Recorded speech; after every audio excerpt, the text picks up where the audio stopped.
right, Adam Schenk, buddy, what's up? Congratulations, my man. Boiler up. What a way to finish the year. After 243 starts to finally come home with a V. How you doing, man? Happy holidays. I'm well. Thank you guys for having me on. Yeah, incredible timing. I haven't started texting people back from my cell phone yet, and I'm starting today, getting a haircut today, cleaning up a lot of things in my life today. So that's going to be on the agenda. But yeah, you guys are the first ones. Oh, sweet. Okay, let's go back. Let's go way back, right? Let's go back to like Purdue days, growing up. Well, let's go back to growing up in Western Indiana. The conditions in Western Indiana, then going to Purdue and playing two great golf courses up there. Ryan and I were up there this year. It's absolutely fabulous. The steakhouse is to die for. It's absolutely just killer stuff.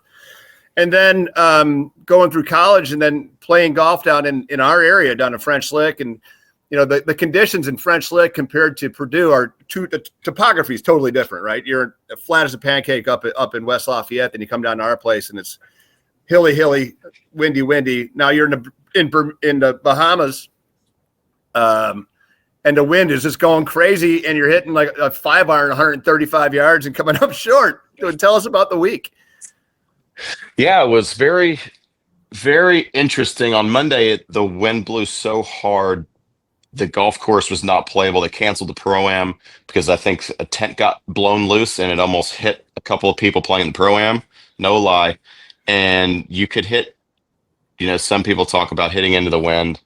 And, I could hit my lob wedge and almost catch it. Well, you could hit balls 50, 60 yards behind you if you hit like a high 80-yard shot. As high as you could hit a lob wedge, it would go clear behind you. There was one while we were putting on the putting green. It landed on the cart path behind the range and then bounced again and then landed on top of one of the shuttle buses that was giving us a ride to and from the course. So it was the windiest I've ever played in on Saturday and Sunday, but Monday the course was unplayable. We just went out to check it out and register and hit a few balls. And while we were on the putting green hitting a few putts on Monday in this said wind, when a big gust would come up, meaning 50 plus, it would blow every single ball that was on the putting chipping green. It would just blow it clean off, down the little slope that was there in front of the green. So interesting stuff. But yeah, like you said, French Lick is a great place. Obviously to be able to practice for a lot of reasons, but the wind up there is, I've only played the course. It was actually this fall. It was the first time I played it with hardly any wind, but every time you play at French Lick, it's always windy. It'll be, maybe a little bit of breeze at the bottom of the hill. You go up top of the die course and it's blowing 10 to 20. So, great to practice in some wind there, and you get all kinds of lies. So you have to be super creative. And I think that's what helped me, ultimately get it done in the end in Bermuda. Did you play in the 14 Big Ten championship at the Lick? Yes, I played 3 of them. Yeah, we had 12, 13, 14. Yep, and I played all those. I think in 14 the wind was blowing like just absolutely insane up there. It was like the flagpole was bending, and that's what it reminded me of when you were there like a couple of weeks back. I mean, the wind was just so intense. But congratulations, man! This is so cool. What was it like? I mean, all of a sudden you get it, and we saw the emotion on your face and just the wildness of the closure of doing it. But when you picked up the phone and called Courtney, what was that like? Yeah, still sounds crazy to say, but it's still sinking in a little bit. I mean, it's just weird when you work for something your whole life and then you finally get it. Now it's like, well, kind of, what do I do now? You don't even know how to feel because you've just been pursuing it your entire career. But getting Tyler Duncan was there after I won, and he had called Courtney, so that was really special to get to talk to her immediately following. I wish they could have been there, but I always told Courtney if I do win, it's going to be out of the country and you guys won't be able to be there. But I'm like, babe, that's an awesome problem to have. I'm going to win, hopefully in the country at some point, because there's a lot of stuff that has to go into, her getting to run out on the green and, the kids jumping in your arms. Like, that's a pretty cool moment for a tour pro. But you kind of have to be in the last group and you have to make a putt to win. And I've had that once before at Charles Schwab and missed it. So I had the chance for it around the green and all that stuff, but hopefully we'll do it again next year. But yeah, the overall experience, just kind of a little bit of relief. I didn't know how I stood until 17 tee box, and I asked David Cook, my caddy, how do we stand? And said, "Do you want to know?" I said, "Yes." And I was like I joked to him, like, that's why I asked you, because I hadn't looked at a leaderboard hardly all day. And he said, "You're up by 2 shots." And it was kind of that moment I knew it was my tournament to lose, and if I did not win this golf tournament, like, are you ever going to win one? Because this is a gold golden star opportunity. And sure enough, missed a little putt on 17, hit a good putt, and then 18 had 4.5, 5 feet for par, and just very fortunate that that putt went in. And because if it was blowing so hard, if you had like the putting green kind of sits on a slope that's, let's call it all left to right, from the angle I'm talking about. So there'd be every putt on the section of the green would break left to right, but the wind was blowing so hard, all those left to right putts were breaking right to left. So putting was really interesting on the 4 or 5 holes where the greens were really exposed. So, lots of luck going into any week, on the PGA Tour. In a sense, the winner has some things go their way, but a fair amount of luck my way as well. When it was that windy, just especially on that last putt, not having a big gust come up, because if it would have a big gust would have come up, it might have broke a cup right to left, and it was a right edge putt. So fortunate that Well, one found the bottom. well, talking about your putting that week, pretty unorthodox change in your putting grip, meaning you didn't really have a grip. You just had your putt with one arm. I mean, what goes through the process to say, look, I'm staying committed to this technique that I'm using this week, and sure shit, it won. So, Gosh, that's a great question. Pretty weird stuff, right?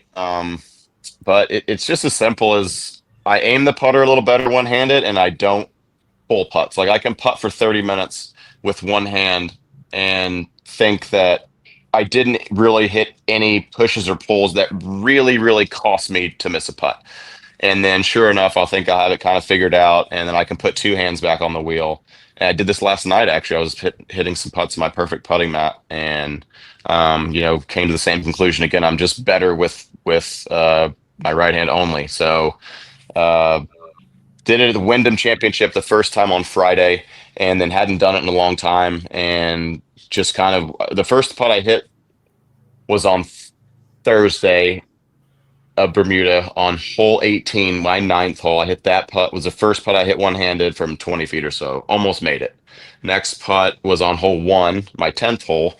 17 feet on the back of the green. Made that one, and then made an 8-footer on the next hole, and then almost made the next one from 20 feet. Almost made the next one from 20 feet. So I mean, the writing's kind of on the wall at that point for me. If I can't see that I'm putting better one-handed, and I want to go back to two hands just because maybe I'm a little nervous, or everybody's going to kind of be whispering and talking about it. But at the end of the day, I just make more putts that way. And I'd like to think I could figure it out and not have to putt one-handed next year, but I'm also not scared to. So what do you think is different functionally? I mean, I say this as a casual golfer who definitely makes all the no-look 8-footers I do with one hand, and then when it counts, you don't do it. So what did you notice that was different that makes one-handed work for you?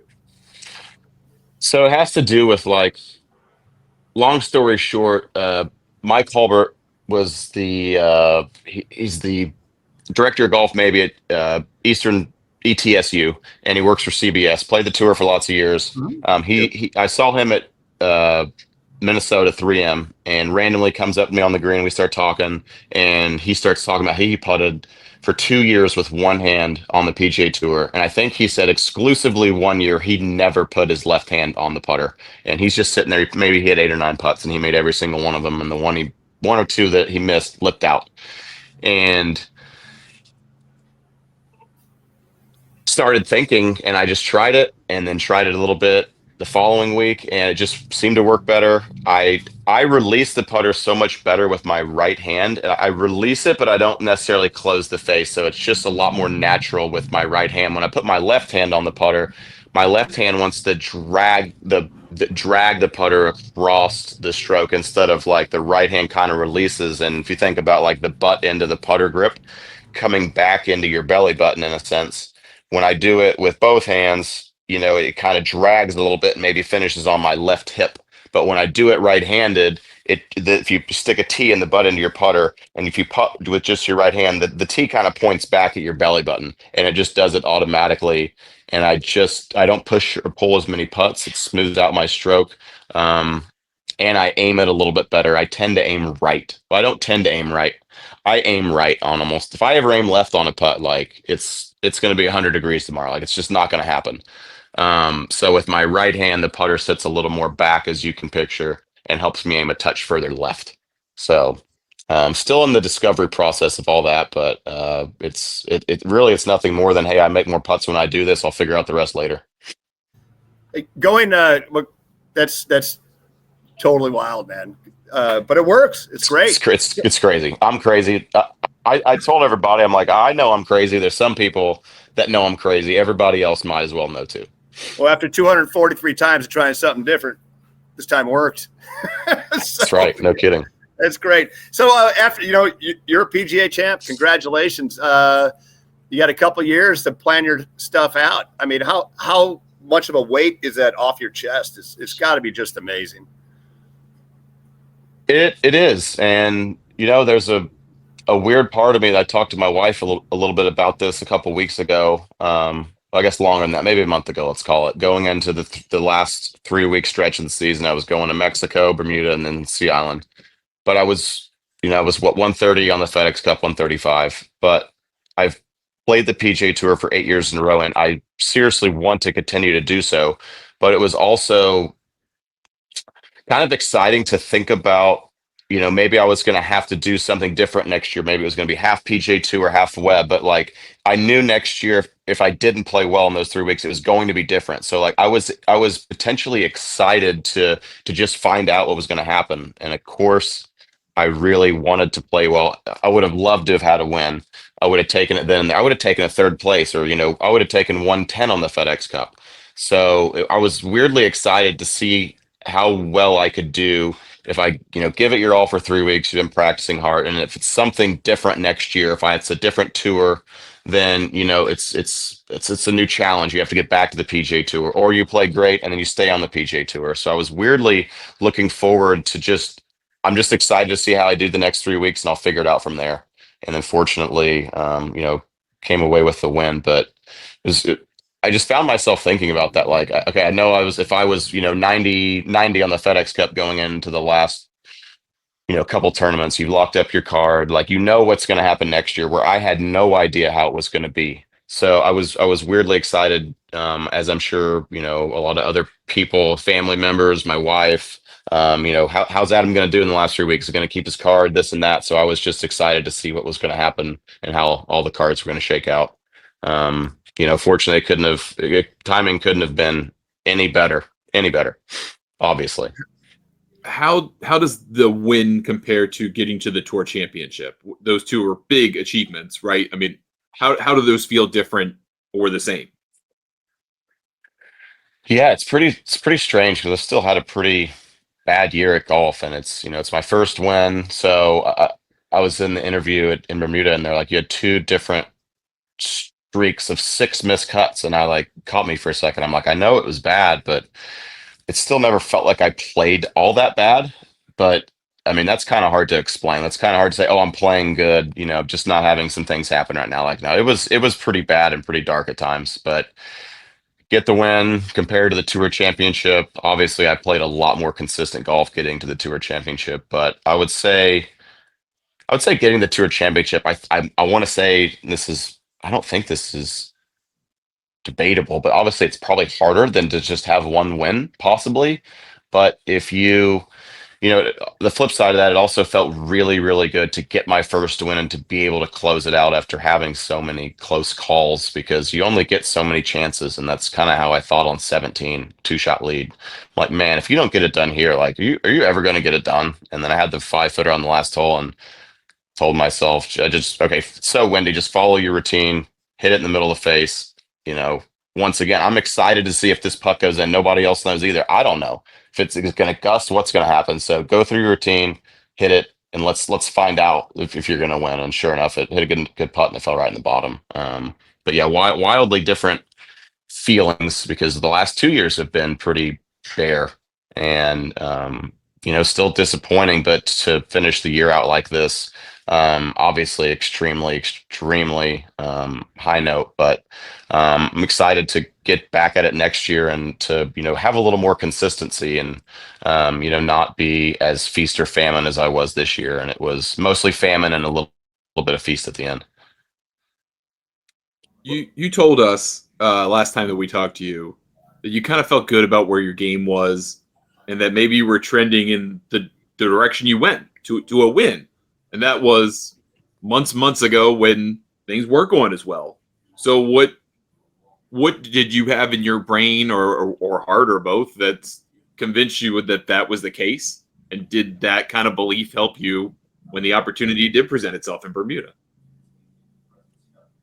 Yeah, absolutely. I think it had a lot to do with it. And like, in my opinion, like, confidence is a tricky thing. You just can't have it always. If you keep hitting, if every time you hit a shot in a left to right wind with the driver, and half the time you hit the ball and you can't find it.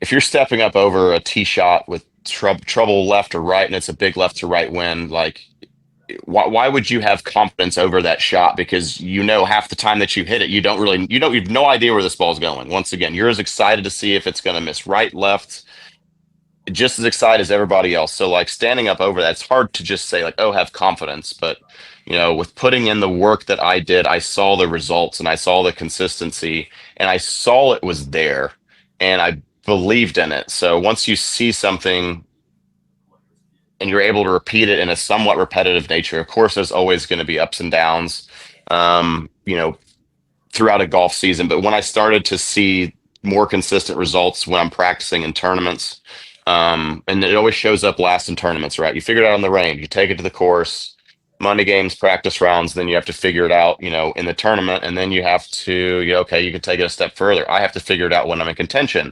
All right, I've got a chance to win. Okay, now it's blowing 500 miles an hour, so there's another variable that's thrown at you, which was probably a blessing and not really in disguise. It was an absolute blessing that it was that windy, 'cause that's the reason I won. But it just comes from, I think it's as simple as being able to see consistent results, and you can predict the shot that you're going to hit. So if you don't know what's going to happen, when you pull the trigger, I mean, why would you have confidence? And fortunately, I was able to start to see some good results while in the last couple months, leading up to the fall series, and I think that seeing it and that belief definitely propelled me. So, hey, man, hey, how about a shout out to your sponsors? I know you have a lot of local guys that have been with you for years. We're very proud to be on your sleeve, French Lake Resort. But who else you got up there? There it is. Show those pythons off, baby. Let's go. Yeah, I actually did get the blood test last week 2 weeks ago at RSM, whenever it was, for the HGH. So I promise you I will pass, but it's always kind of funny getting drug tests after you win. Front of my hat, big letters, XPT, commercial insurance, XPT. Kyle Stevens, Karan. They've been a partner of mine for, I believe, 2 years now. Pennzoil for 2 years. Obviously French Lick. I believe this was year number 2. K-Swear. I believe that's for 2 as well. And then One Flight. They give us a phenomenal deal on access to some planes, which we're able to leave out of the old airport by Vincennes Lawrenceville International Airport. So it's old military airport, but it's 15 minutes from our house, and with the kids and being able to take the dog. Bunker's back here. Hey, Bunker, what's up? Hey. That's who I've been petting when I've been reaching down there. And then United Rentals, carry their corporate bag, Local IQ. They've been a long-time partner, Brinker's Jewelers, which is basically my wife's sponsorship. So she reaps the rewards of that one. But great people. I'm sure they're going to get a knock on their door coming up for Christmas. Oh yeah. And FootJoy providing me. I wear FootJoy clothing, which is phenomenal. So a lot of partners, a lot of people, a lot of efforts went into this. But still can't believe it. It's still pretty crazy, but I'm glad I finally got it done. Hey, dude, we're so proud of you, and we're so glad that we've had time to spend, together. I'll probably see you at Bay Hill And if you need a caddy for the Pro-Am, give your guy a day off, and I'll walk the course with you. How does that sound? Perfect. He'll take you up on that. New golf course at French Lick at the Ridgeview, and I heard that. I think we'll be getting some sod from your farm, which is you guys are very, very helpful to us when we built the die course, and over the years we've got a great partnership with you and your family. So Red Skelton was a very most famous guy coming from Vincennes, Indiana, but not anymore. We have the other famous guy, PGA champion, Ryan Schenk.